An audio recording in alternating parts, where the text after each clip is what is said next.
Olá, hoje a gente vai explorar as ideias de um livro bem interessante que propõe uma viagem para dentro da nossa mente. Inteligência Multifocal, do Augusto Cury. A fonte é essa obra, que veio de uma investigação longa, mais de 17 anos, de um pesquisador brasileiro sobre como a gente constrói pensamentos, emoções, e o interessante é que, segundo o autor, tudo começou com uma crise pessoal dele, bem profunda. Isso que levou ele a buscar respostas, sabe? Investigar os mistérios da mente, mesmo com alguma resistência acadêmica na época, por serem ideias diferentes, né? Essa busca pessoal o levou a criar uma visão bem particular. Qual que é o centro dessa teoria, assim? Olha, a ideia-chave é que a gente vive muito focado aqui fora, no mundo externo, né? Mas tem um universo gigantesco rolando nos bastidores da nossa consciência. A teoria dele não olha só para a inteligência pronta, mas para a construção dela. Como a gente pensa, como sente, como cria essa noção de eu e como a nossa história fica lá guardada na memória. E é aí que a coisa fica, muito intrigante. Porque ele desafia aquela ideia de que o eu, a nossa consciência, que decide, é quem manda em tudo, né? Parece que tem umas coisas automáticas agindo sozinhas ali por trás. Exatamente. Ele chama de fenômenos inconscientes, ou usa a metáfora de mordomos da mente. São processos automáticos que moldam o que a gente sente e percebe antes mesmo da gente se dar conta. Sabe aquele fluxo de pensamento que não para, mesmo quando a gente não quer? Sim, às vezes irrita até. Pois é, isso é um deles agindo. Tem outro que compara na hora o que a gente está vendo ou ouvindo com a nossa memória. E dispara uma reação. E tem um terceiro que meio que decide qual pedaço da nossa memória enorme vai estar aceso naquele momento. E isso influencia direto o nosso humor, como a gente vê as coisas. Nossa, então aquela sensação de ter 1000 pensamentos ao mesmo tempo, ou de reagir de um jeito que nem a gente espera, tem a ver com esses bastidores aí? E falando em memória, ela não seria só um arquivo parado, né? Tipo, um depósito. De jeito nenhum. A memória para ele é viva, dinâmica. Ler uma lembrança não é como pegar uma foto antiga do álbum. É mais como mexer numa página da Wikipédia, sabe? Toda vez que você acessa, você edita um pouquinho, mesmo sem querer. E experiências fortes, com muita emoção...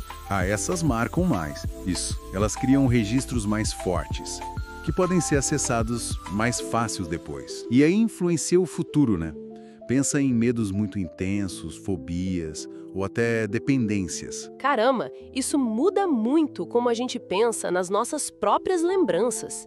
E o livro fala também que a nossa vida aqui dentro é mais do que as palavras conseguem dizer, que tem mais coisa além do pensamento verbal. Sim, a teoria diferencia, matérias-primas do pensamento. Tem umas matrizes inconscientes que são a base. Tem o pensamento que a gente usa para falar, né, o dialético.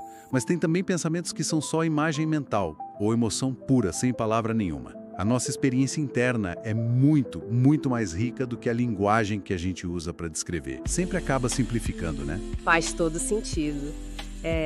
Se essa estrutura toda é tão complexa, com esses processos automáticos agindo, e o nosso eu consciente não está no controle total, como é que a gente lida com isso? Tem um jeito de gerenciar essa mente? Então, a proposta não é buscar um controle absoluto, porque isso, segundo ele, é ilusório.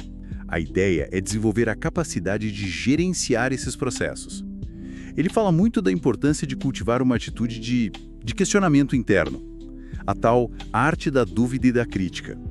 Não aceitar tudo que brota na mente, sabe? Observar, questionar de onde veio, se faz sentido.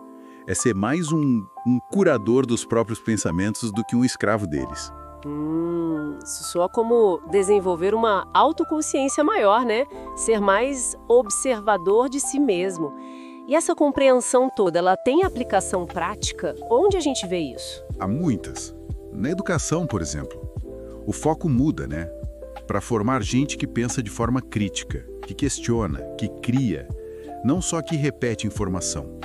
No autoconhecimento, na terapia, a ideia é que a gente pode, sim, revisitar as marcas da memória, sabe? Reescrever um pouco a história ao gerenciar melhor esses processos inconscientes, para ter um presente e um futuro mais saudáveis. Ajuda até a entender briga, conflito entre pessoas. Como assim? Muitas vezes esses conflitos nascem justamente de como a nossa história pessoal filtra e distorce o que o outro falou ou o que aconteceu. A gente interpreta pela nossa lente, né? Entendi. E tem também aquela ideia da psicoadaptação, né? Como a gente se acostuma com as coisas. Isso entra aí também? Entra sim. É a tendência que a gente tem de diminuir a resposta emocional quando um estímulo se repete muito, seja ele bom ou ruim. Por isso que a empolgação com uma coisa nova diminui, né? Mas também explica como a gente pode acabar ficando meio indiferente a problemas que se arrastam ou até ao sofrimento dos outros. É um jeito da mente se proteger do excesso, mas pode levar a gente para a passividade se não ficar atento. No fundo, acho que a grande mensagem do livro é essa: conhecer como a nossa mente funciona por dentro, com um palco consciente e esses bastidores inconscientes imensos, devolve para a gente um tipo de poder. Não o poder de controlar tudo que não existe, mas o poder de ser o melhor gestor de si mesmo, sabe? De gerenciar melhor o que a gente pensa, o que a gente sente, de reescrever partes da nossa história e de se conectar com os outros com mais empatia, com mais clareza também.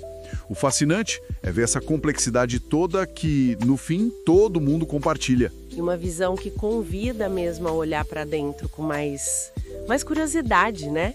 E menos julgamento, talvez.